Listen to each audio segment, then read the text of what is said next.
All right, as we wrap up Hispanic Heritage Month, the Texas Salsa Congress is keeping tradition alive while inviting new generations to join the dance. Founder Ruby Rivera, a proud Houstonian with Puerto Rican and Guatemalan roots, created the organization to celebrate culture, community, and connection, proving that salsa, the dance, not the dip, is a language everyone can speak, and the Salsa Congress is one big party. Hello there. Good morning, thank you. All right, family from Puerto Rico and Guatemala, Yes. as I mentioned, which is so interesting because a lot of people, when they say Hispanic, they think it's just one big group. It's not. There are variances between all the nations, the people, and the whole bit. Yes, and I do believe that they say Houston is such one of the most diverse cities, and I think you see that within the Latino Hispanic community. We're not a monolithic group, just all kinds of weaving of different cultures within Latinos. Yeah, and different races, right? Races. It's funny when you go, especially when you go south of Mexico, I think for the first time, a lot of people go, oh, there's Afro-Latinas, there's white Latinas, Yes. there's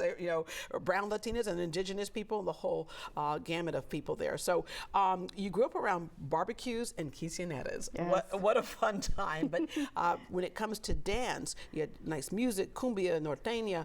When it comes to dance, the first time you did it, you felt like you were home. Yes, that's the thing that many of us have core memories, no matter what race we are. Like you put on a song, you listen, you hear something, and it feels like home, and that's what salsa felt for me. Yeah, you discovered salsa and merengue while you were at University of Texas? Yes, I was at the University of Texas, and they were looking, when you're joining different organizations, and they were looking for a group of individuals who wanted to organize Latin events in Houston, in the University of Texas. Yeah, oh my God, I wish I had that when I was there. I was long gone by the time you got there. All right, the origins of salsa and merengue come from where? Because again, if people think it just came from one big country, no, it was a part of Central America and the Caribbean, and then it just permeated through. Yes, it traveled just like a lot of immigrants. We travel the music, and I know that it's fighting words when you say where did salsa come from? Yeah. Because people they have a hold of it, of where it came from, but the essence of it, salsa, I think a huge part of what we dance to now. New York was a huge part of that as well. Yeah, and Cuba would fight you on that. And Cuba would fight me on that too. Yeah, and then Puerto Rico goes, hey, wait a minute now. Yeah, so they all contribute to making it what it is now. Yeah, all right. So the Texas Salsa Congress, take us behind the making of that.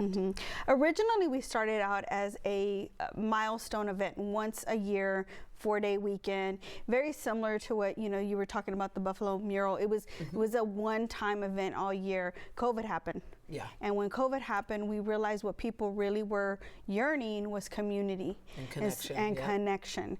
And so what we decided to do was what can we do to bring this out to Houston in different neighborhoods? So it's a big reason why we're all over Houston, as many zip codes as possible, and bringing it to as many families. Yeah, you were asking nightclubs to make space for classes. Yes. And it makes total sense. It's like, because you see people in the nightclub on the floor, and you're like, okay, what are we doing there, right? So now you can organize it and give them a fun way and a fun reason to come into the club and really experience that connection that you talk about. But as you also said, not just for nightclubs, you wanted it everywhere. Everywhere. All right.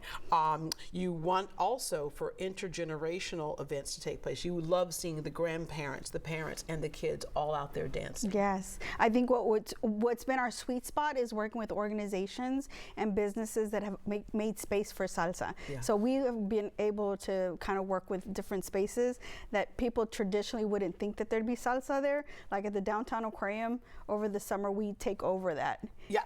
And you also, we didn't expect salsa in our lobby of our building, but you actually taught some salsa classes for Hispanic Heritage Month. You took over the lobby there, and you were teaching us how to do salsa dancing there as well. All right. You've also featured renowned artists that have come in and danced. Yes, we've had a lot of Fania artists, Roberto Ruena. We have this upcoming month, we have Tito Puente Jr. coming out. So one of the part of us is giving back to not only national artists, but we also bring revenue to our local artists. You're also supported in part by BIPOC Arts Network and Yes. Fund. How important is that to what you're doing? They are crucial because that organization not only is serving as mentors for many organizations and artists of color in Houston, but they're creating a huge ecosystem that supports us in building capacity, creating collaboration, and also just empowering our voice and creating space for us as well. Yeah, I was going to say, like, why is that important? Empowering the voice is important, but why is it important for people to see as well? There's something about dance that in the midst of craziness, what dance can do. It's healing. You know, it's a huge part of bringing families together, but also it's cultural preservation and being able to share that even with future generations. Yeah. All right. There are people who say, I can't dance, and so they just won't even try. But it's kind of like when people say they can't cook, and just follow the instructions one at a time. But I will tell you, when I tell you I can't dance, I really can't dance. Okay. If you can walk, you can dance. Well, I can barely do that, right? But I remember when I would be in the clubs in Venezuela at the time when you could like go to Venezuela, I would just be in there just going like this. I thought if I just sway my hips, they'll think I'm really salsa dancing, and they're like, Rivera.